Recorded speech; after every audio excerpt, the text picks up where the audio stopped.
Hello friends, नमस्कार। एक बार फिर स्वागत है आपका जीएस एग्जाम सॉल्यूशन में। और दोस्तों इस चैनल के माध्यम से मैं आपका बहुत बहुत स्वागत करता हूं। दोस्तों अगर जो आप हमारे चैनल पर नए होंगे तो चैनल को सब्सक्राइब कर दीजिएगा, क्योंकि आज एसएससी जीडी कांस्टेबल के साथ साथ हम एसएससी सीजीएल सीएचएसएल और एमटीएस के एग्ज़ाम के लिए भारतीय इतिहास के प्रश्नों के संबंध में क्वेश्चंस देखेंगे, जो सभी प्रतियोगी परीक्षाओं के लिए इम्पोर्टेंट होंगे। तो दोस्तों चलिए आज के प्रश्नों को देखेंगे। चैनल को सब्सक्राइब कर लीजिएगा। पहला प्रश्न है, गुप्त काल में पुलिस विभाग के साधारण कर्मचारियों को क्या कहा जाता था। यहाँ बात कर रहे हैं हम गुप्त काल की, ठीक है। श्रीगुप्त था ना, गुप्त काल का जो संस्थापक था श्रीगुप्त को माना जाता है, ठीक है। तो हम उसी गुप्त काल की बात कर रहे हैं। तो इसमें जो पुलिस विभाग के जो साधारण कर्मचारी होते थे उनको क्या कहा जाता था, ठीक है। तो उनको चाट एवं भाट कहा जाता था, ठीक है। याद रखिएगा क्या कहा जाता था, चाट एवं भाट। तो आपका जो विकल्प ए यहाँ पे होगा या राइट आंसर हो जाएगा। अगला क्वेश्चन देखेंगे दोस्तों, गुप्त राजाओं की शासकीय भाषा क्या थी। देखिए बहुत इंपॉर्टेंट क्वेश्चन हैं, सभी सिलेक्टेड और इम्पोर्टेंट है, तो ध्यान से देखेंगे। तो गुप्त राजाओं की जो राजकीय शासकीय या राजकीय कह देंगे भाषा जो थी वो थी संस्कृत, ठीक है। क्या थी, संस्कृत। और बात करेंगे चिन्ह की तो गरुड़ था, क्योंकि ये विष्णु भक्त थे, ठीक है। वैष्णव धर्म को मानने वाले थे गुप्त राजा। तो याद रखिएगा कि इनका जो राजकीय चिन्ह था गरुड़ था। और ये किसको मानते थे दोस्तों, तो वैष्णव धर्म को। चलिए नेक्स्ट है, संस्कृत भाषा के सबसे प्रसिद्ध कवि महाकवि कालिदास किसके दरबारी कवि थे। अभी देखिए बहुत इंपॉर्टेंट क्वेश्चन ये भी आपके सामने आ चुका है। मोस्ट इम्पॉर्टेंट ये है कि संस्कृत भाषा के जो प्रसिद्ध कवि महाकवि कालिदास, आप लोग नाम सुने होंगे, ये किसके दरबारी कवि थे। तो चंद्रगुप्त द्वितीय के, ठीक है। चंद्रगुप्त मौर्य या चंद्रगुप्त के नहीं, ठीक है। चंद्रगुप्त द्वितीय के क्या थे, यह दरबारी कवि थे। तो विकल्प यहाँ पे आपका सी हो जाएगा राइट आंसर मित्रों। चलिए चौथे नंबर पे चलेंगे दोस्तों। चौथे नंबर का प्रश्न है, पुष्यभूति वंश का संस्थापक कौन था। ये देखिए ये भी इम्पोर्टेंट प्रश्न है आपके लिए। देखिए पुष्यभूति वंश का जो संस्थापक देखें ना, तो पुष्यभूति वंश का जो संस्थापक था वो पुष्यभूति था। कौन था दोस्तों, पुष्यभूति था। तो यहाँ जो विकल्प आपका डी दिख रहा है यही राइट आंसर हो जाएगा। नेक्स्ट क्वेश्चन है आपका, चीनी यात्री ह्वेनसांग किसके शासनकाल में भारत आया था।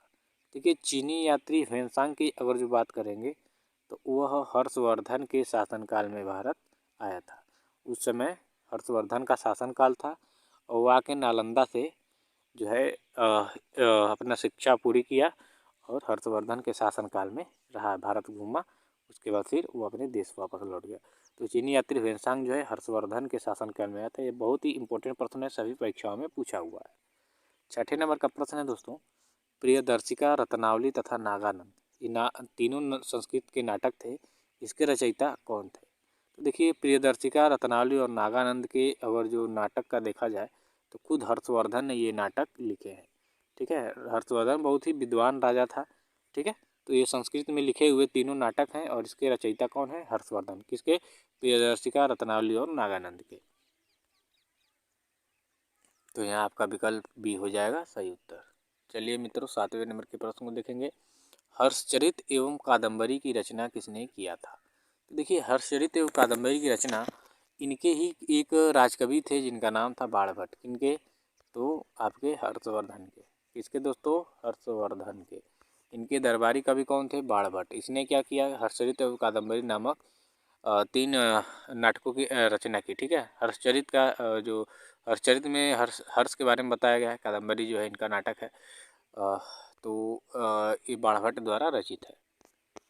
अगला प्रश्न है दोस्तों 8वें नंबर का, पल्लव वंश का संस्थापक कौन था। अब यहाँ देखिए ये भी इम्पोर्टेंट प्रश्न है, सभी वंशों से संबंधित कि इस वंश के संस्थापक कौन थे। तो इसके जो संस्थापक थे आपके सिंह विष्णु थे, ठीक है।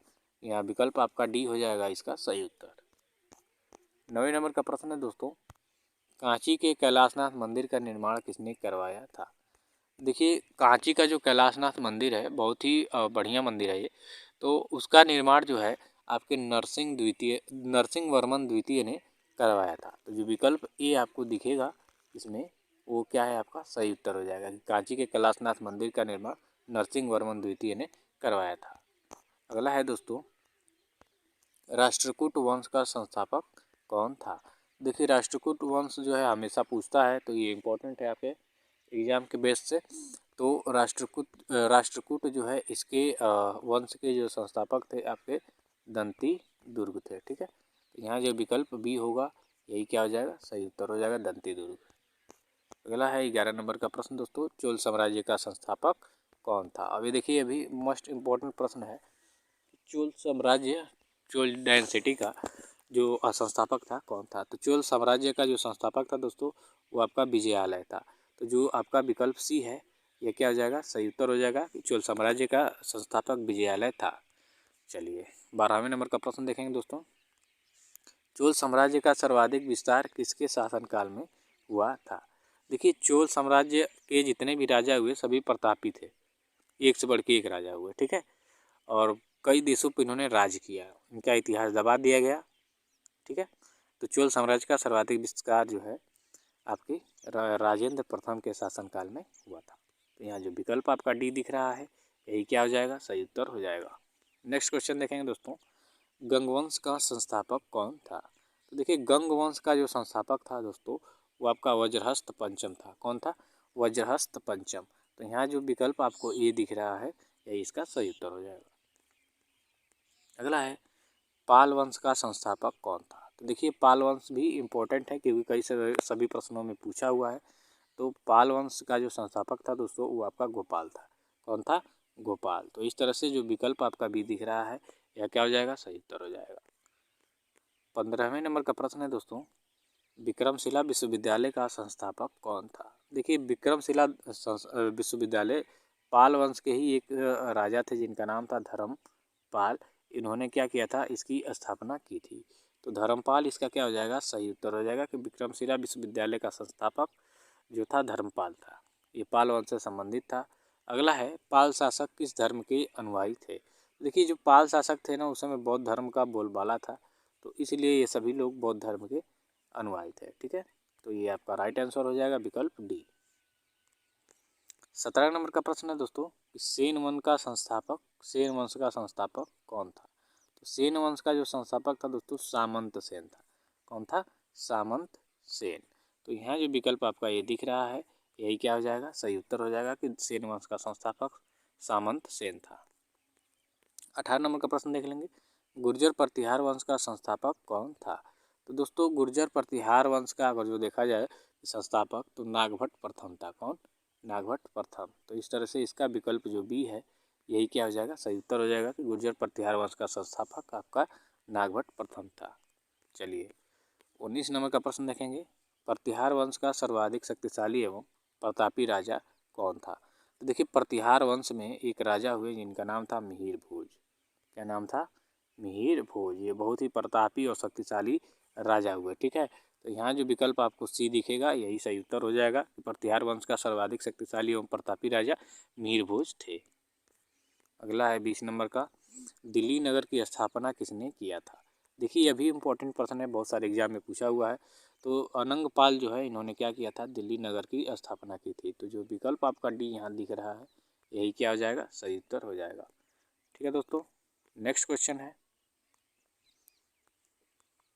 चौहान या चाहमान वंश का संस्थापक कौन था। देखिए चौहान वंश का जो संस्थापक था ना दोस्तों आपका वासुदेव था। कौन, वासुदेव। तो जो विकल्प आपका ये दिख रहा है यही क्या हो जाएगा, सही उत्तर हो जाएगा कि चौहान वंश का संस्थापक वासुदेव था। 22वें नंबर का प्रश्न है, हरिकेली नामक संस्कृत नाटक की रचना किसने की थी। तो हरिकेली नामक जो संस्कृत नाटक है इसका खुद ये बिसलदेव नाम के राजा थे, इन्होंने ही किया था। तो विकल्प जो बी है ये आपका राइट आंसर हो जाएगा कि हरिकेली नामक संस्कृत नाटक की रचना बिसलदेव ने किया था। 23वें नंबर का प्रश्न है दोस्तों, रणथंभौर के जैन मंदिर का शिखर किसने बनवाया था। तो रणथंभौर का जो जैन मंदिर है उसके शिखर का निर्माण आपके पृथ्वीराज चौहान तृतीय ने किया था, ठीक है। जिनका इतिहास हम पढ़ते हैं तराइन के युद्ध वाला मोहम्मद गोरी वाला। तो यहाँ विकल्प आपका सी हो जाएगा सही उत्तर, ठीक है दोस्तों। चलिए नेक्स्ट क्वेश्चन देखेंगे दोस्तों। अगला क्वेश्चन है आपका, तराइन का प्रथम युद्ध कब हुआ था।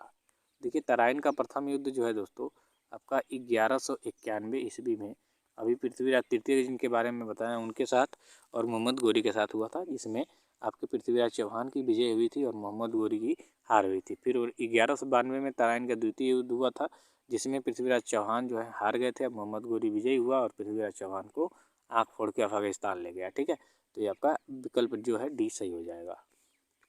25 नंबर का प्रश्न है, तराइन का द्वितीय युद्ध कब हुआ था? अभी ऊपर के प्रश्न में मैंने हाल ही में चर्चा किया कि 1191 और 92 में प्रथम और द्वितीय युद्ध हुआ। तो 1192 में द्वितीय युद्ध हुआ, जिसमें पृथ्वीराज चौहान हार गया और उनकी आंखें फोड़ के मोहम्मद गोरी अफगानिस्तान लेके इनको चला गया। ठीक है, यहाँ 92 हो जाएगा आपका सही उत्तर। तो चलिए आज के लिए बस इतना ही। ऐसे ही वीडियो देखने के लिए हमारे चैनल को फॉलो करें दोस्तों। Thank you so much.